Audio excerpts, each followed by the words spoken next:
हर जगह की कुछ कहानियां होती हैं, कुछ ऐसी जो सिर्फ अंधेरी रातों में फुसफुसाई जाती हैं। ये कहानी है तेल गांव के जंगलों की, एक ऐसी जगह जहां सन्नाटा भी चीखता है। अपनी जान बचाने के लिए कोई किस हद तक जा सकता है? क्या किसी और की कोई अधूरी ख्वाहिश पूरी कर सकता है? जरा सोचिए, क्योंकि एक शख्स के पास सोचने का वक्त बिल्कुल नहीं था। हम 3 दोस्त थे, मैं, अजय और सुरेश। हमेशा से ही रोमांच की तलाश में रहते थे। और उस रात, पूर्णिमा की वो रात, वो रोमांच हमें एक बिल्कुल सुनसान रास्ते पर ले आया था। तो हम तेल गांव के उन कुख्यात जंगलों से गुजर रहे थे। चांद पूरा था, पर उसकी रोशनी घने पेड़ों से छनकर मुश्किल से ही जमीन तक पहुंच रही थी। हवा में एक अजीब सी ठंडक थी और ऐसा लग रहा था जैसे पेड़ों के पत्ते भी फुसफुसाने से डर रहे हों। सड़क पर हमारे सिवा कोई भी नहीं था। सब कुछ एकदम सामान्य लग रहा था, बिल्कुल खतरनाक रूप से सामान्य। तभी सुरेश को थोड़ी देर के लिए रुकना था। मैंने बाइक सड़क के किनारे लगा दी। मैं और सुरेश एक तरफ गए और अजय सड़क के दूसरी तरफ जंगल में थोड़ा अंदर चला गया। हमें क्या पता था कि यही एक छोटा सा स्टॉप हमारी जिंदगियों को हमेशा हमेशा के लिए बदल देगा। हम वापस बाइक पर लौटे, लेकिन अजय का कहीं कोई अता पता नहीं था। हमने उसे आवाज लगाई, मजाक में धमकाया भी, पर कोई जवाब नहीं। और फिर उस गहरी खामोशी को चीरती हुई एक आवाज आई, एक ऐसी चीख जो किसी इंसान की नहीं लग रही थी। वो दर्द और खौफ से भरी हुई थी। अजय भाई, कहाँ हो तुम? जंगल से कोई जवाब नहीं आया, बस वो अजीब सा सन्नाटा अब हमें खा रहा था। हर पत्ती की सरसराहट पर हम चौंक रहे थे। हमें अब भी यही लग रहा था कि वो मजाक कर रहा है, लेकिन दिल में एक अनजाना सा डर अपनी जगह बना चुका था। और तभी अजय की दर्द भरी चीख सुनाई दी, भाई बचाओ! ये मजाक नहीं था, उसकी आवाज में असली खौफ था। वो किसी से उसे छोड़ने की भीख मांग रहा था। उसकी आवाज जंगल में गूंजी और फिर अचानक बंद हो गई, जैसे किसी ने उसका मुंह दबा दिया हो। हम उसी आवाज की तरफ दौड़े। कुछ ही दूर अंदर पत्तों पर ताजा खून और जमीन पर किसी को घसीटने के साफ निशान थे। मैंने और सुरेश ने एक दूसरे की तरफ देखा, बिना कुछ कहे।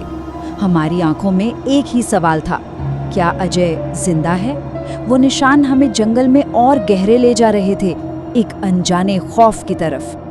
वो निशान हमें एक पुरानी 2 मंजिला लकड़ी की कोठी पर ले जाकर खत्म हुए। एक ऐसी हवेली जिसे जंगल धीरे धीरे निगल रहा था।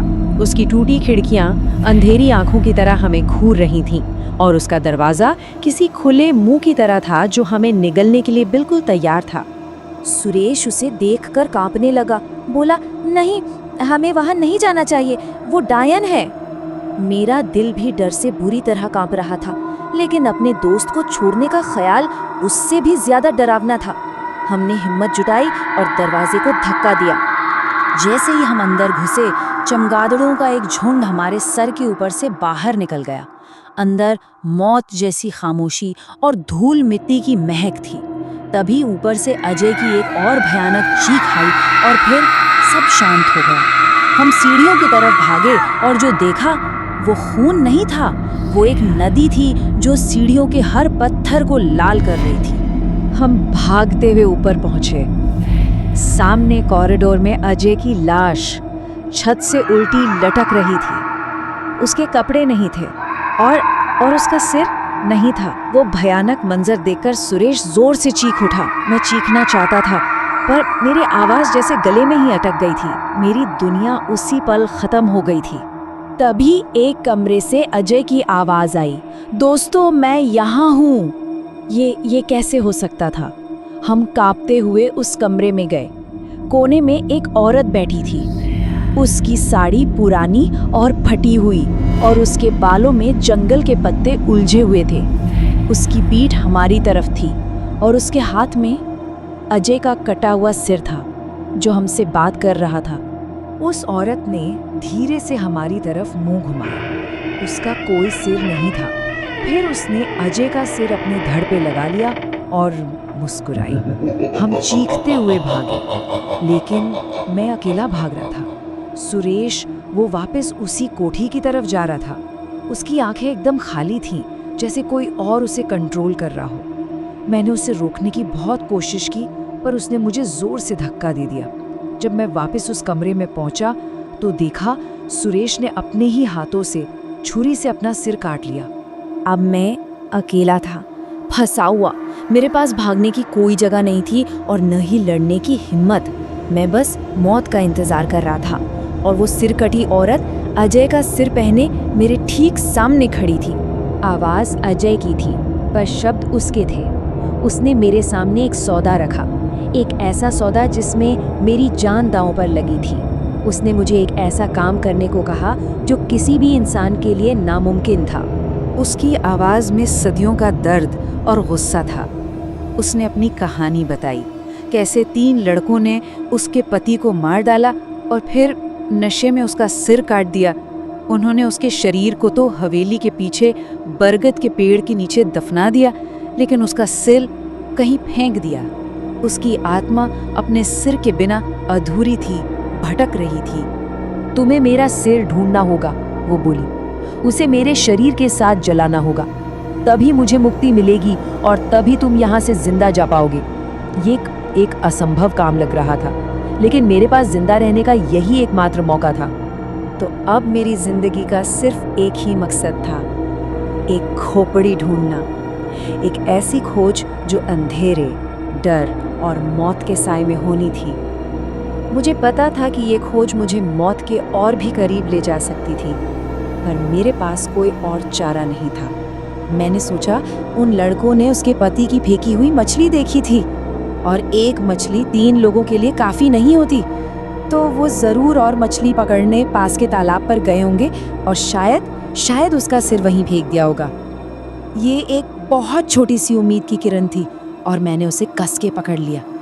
2 घंटे, पूरे 2 घंटे मैंने उस गंदे कीचड़ भरे तालाब को छाना।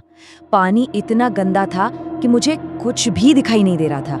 हर बार जब मेरे हाथ पानी के नीचे किसी चीज से टकराते, मेरा दिल दहल जाता। हर पल यही डर था कि पानी के नीचे से कोई ठंडा हाथ मुझे पकड़ लेगा। और आखिरकार मेरे हाथ कीचड़ में किसी सख्त चीज से टकराए। मैंने उसे बाहर निकाला। मेरे हाथ बुरी तरह कांप रहे थे। वो एक इंसानी खोपड़ी थी। ये जीत और डर का एक बहुत अजीब सा मिश्रण था। उसका सिर मिल गया था। मैं उसे लेकर वापस बरगद के पेड़ के पास गया। मैंने कांपते हाथों से कब्र खोदी, उसकी हड्डियों के साथ उस खोपड़ी को रखा और आग लगा दी।